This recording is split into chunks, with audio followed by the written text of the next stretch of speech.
ځان چوپ کوي په مریض چوپ کوي الله تعالی ویل کوي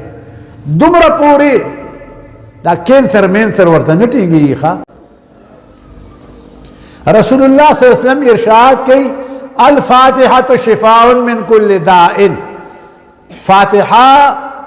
علاج د هر بیماری دی داسې بیماری به نی چې د هغې علاج به سوره فاتحه نی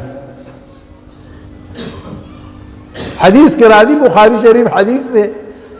اصحابان تلل داسې یو بانډه وه هغې څخه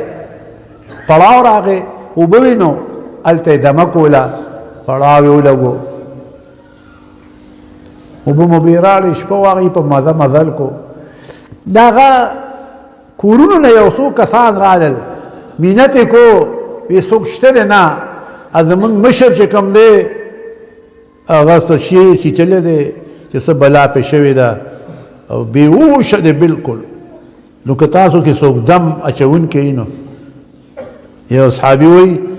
ما ورته یو زه به پې دم واچو نو وی زه لړم نو 3 وخته مې پې سورت فاتحه ووی چې سورت فاتحه مې ووی نو یې ما ورته یو شرط کې خو تاسو یې دومره بې خونده خلک یئ موږ تاسو څخه دلته دیرۍ خوا کې که نه تاسو موږ ته نه د مېلمستیا ست وکړو نه راته د څه ست وکړو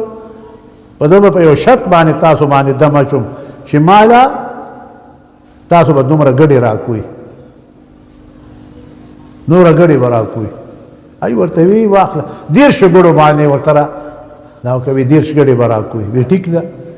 هغه وایي ما 3 وخته سورت فاتحه ولوسته په هغه باندې هغه ټیک شو جوړ شو بل هم دغه حدیث راځي بل په دې لاس او خپونه تړلی و په بل کور کې هغه لیونی و ای ورته وی راشه ده باندې دم واچو نو لړ په هغه باندې هم درېدلې سورت فاتحه وله هغه نه یې پړي پرانېستل او پرېښودو ورونو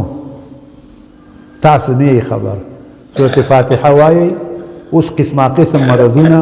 افتونه تکلیفونه را روان دي الله به موږ تاسو بچ ساتي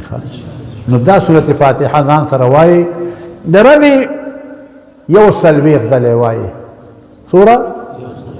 140 ځله دې ټول امیانو ته مې اجازت دی د امیان اجزان ډېر ښه خلک دی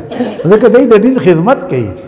دی د طالبانو خدمت کوي دی زمونږ خدمت کوي دی جوماتونه دی جوړوي مدرسې دی جوړوي زمونږ خدمت دی کوي نو زه هم چې د زړه نه دی له کوم شی ورکم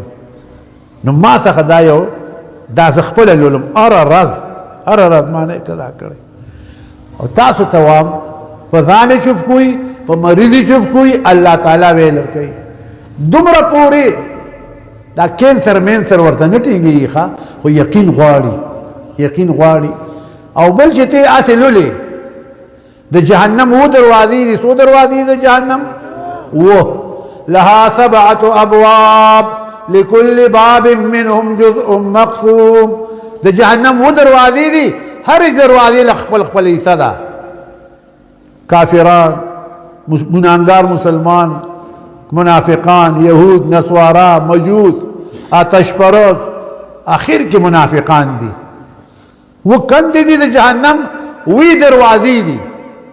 د سورت فاتحه څو آیاتونه دي و آیاتونه دي ته چې و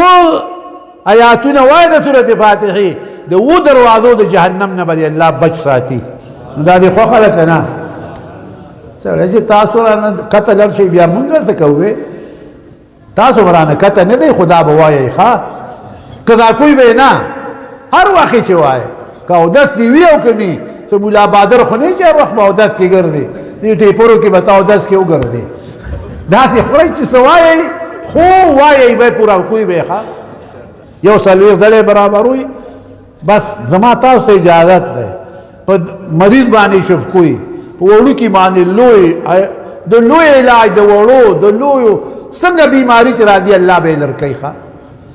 الفاتحة شفاء من كل داء سورة فاتحه شفا ده علاج ده هر بیماری چې کومې بیماری نوې را روانه ده که نه د هغې علاج دی الله دې موږ تاسو له توفیق راکړي دا مې نن تاسو ته وګورئ ښه هلته خلک راځي نو هلته ورکوم ولې اجازې ما یره زه راغلم دا موسیزی دا نوم را باندې ښه ولګېده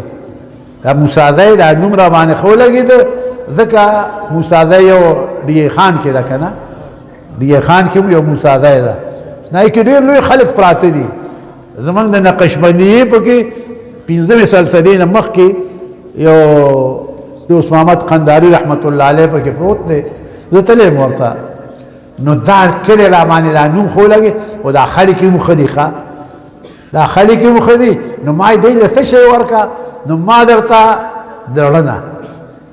داسې یو شی درکړ چې انشاءالله ستا به دنیا کې هم او آخرت کې هم په صحت کې هم په مرض کې هم په سفر کې په حضور کې په فقر کې په غنا کې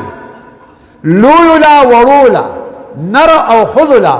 ټولو له مفید شی مې درکړ چې سورې فاتحه ځان سره یو څلوېښت ځله وایې وایې به که نه